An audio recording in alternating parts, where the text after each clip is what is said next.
Hallelujah, praise the Lord. ஆண்டவராகிய இயேசு கிறிஸ்து நாமத்தினாலே உங்களை வாழ்த்துகிறேன்.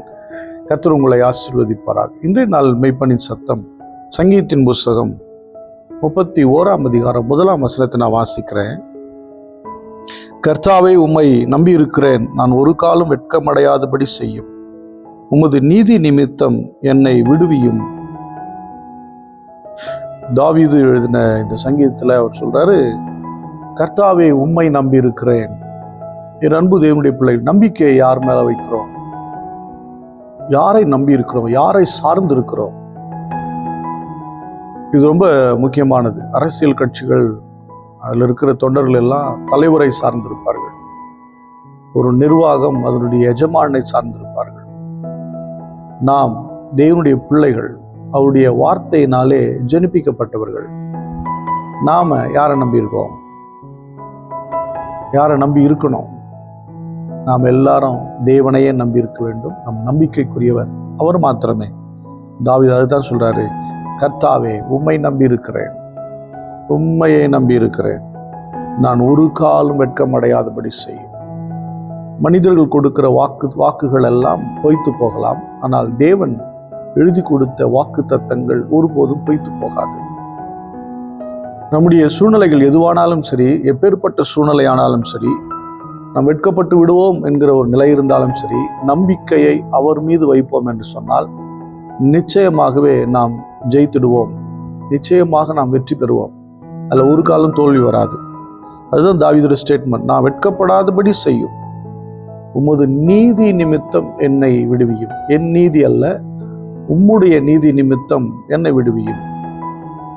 வாழ்க்கையில பலவிதமான சூழ்நிலைகளை வெட்கம் வந்து சார்ந்தாலும், வெட்கம் வந்து நம்ம மீது விழுந்தாலும், அவமானங்கள் வந்து விழுந்தாலும், நாம் தேவனை நோக்கி கூப்பிடுவதே, தேவனை நம்பி இருப்பதே நலமானது. யோபுவின் வாழ்க்கையில அதிகமான நிந்தனைகள், அவமானங்கள், தலைகுனிவுகள், இழப்புகள், நஷ்டங்கள், வியாதி, போராட்டம் எல்லாமே இருந்துச்சு. ஆனா அவர் ஒரு ஸ்டேட்மெண்ட் சொல்றார், என் மீட்பர் உயிரோடு இருக்கிறார், நான் அவரை பார்ப்பேன், அந்நிய கண்களால் அல்ல, என் சொந்த கண்களாலே பார்ப்பேன். இதுதான் அவர் மேல வைத்திருக்கிற நம்பிக்கை, தேவன் பேர்ல வைத்திருக்கிற நம்பிக்கை. யோபுவுக்கு அவ்வளவு நம்பிக்கை. தேவன் என்னை எவ்வித காரியங்களுக்கு ஒப்பு கொடுத்தாலும் அதனுடைய முடிவு நலமானதாகத்தான் இருக்கும். அதான் எழுதுறார் பாருங்க, அற்பமான ஆரம்பத்தை யார் அசட்டை பண்ணலாம்? அன்பு தேவனுடைய பிள்ளையே, தோல்விகள் பயம் வருகிறதா? வெட்கம் வந்து விடுகிறது மாதிரி இருக்கிறதா? கவலைப்படாதீங்க. இன்றைக்கு அந்த வெட்கம் என்பது தற்காலிகமானது. சிலருடைய வாழ்க்கையில் வெட்கமும் நிந்தையும் அவமானம் வந்துன்னா அப்படியே குடும்பத்தை முழுவதுமாக ஆக்கிரமிச்சிடும். அதுலேருந்து அவங்க மீண்டு வரவே முடியாது. அந்த அவமானத்திலேயே அந்த குடும்பம் அப்படியே குன்னி போயிடும். சில பிரச்சனைகள் வரும்போது, பண பிரச்சனையோ இல்லை குடும்பத்தில் வருகிற சில சூழ்நிலைகள், அவங்க அந்த அவமானத்திலே நிந்தையிலேயே மூழ்கி அப்படியே அழிஞ்சு போயிடுவாங்க. அவங்க மீண்டு வருவது பல வருடங்கள் ஓடிடும். சிலர்னா ஒரு தலைமுறை 2 தலைமுறை அந்த குடும்பம் மேலேயே வராம அப்படியே நீர்த்து போயிடுவாங்க. ஆனால் கர்த்தரை நம்பி இருக்கிற பிள்ளைகளுக்கு என்னன்னா, ஒருவேளை தற்காலிகமான சூழ்நிலையில அவமானம் வர மாதிரி இருக்கலாம், தோல்வி வர மாதிரி இருக்கலாம். நீங்கள் கர்த்தரை நம்பி இருந்தால் நிச்சயமாக நீங்கள் வெட்கப்படுவது இல்லை. அதை எல்லாவற்றையும் கர்த்தர் மாற்றி உங்கள் தலையை உயர்த்தி அவரே உங்களுக்கு நீதியாயிருப்பார். அவர் உங்களுக்கு சர்டிஃபை பண்ணுவார்.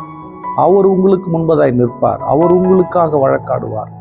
அவர் நீங்க அமைதியா வாய்த்திரவாமல் இருக்கும் போதும் உங்களுக்காக அவர் வேற ஆளை வச்சு பேச வைப்பார், வேறு நபரை பேச வைப்பார், உங்களுக்காக வேற ஆளை நிற்க வைப்பார், உங்களுக்காக அவரே நின்று எல்லாவற்றையும் செய்து முடிப்பார்.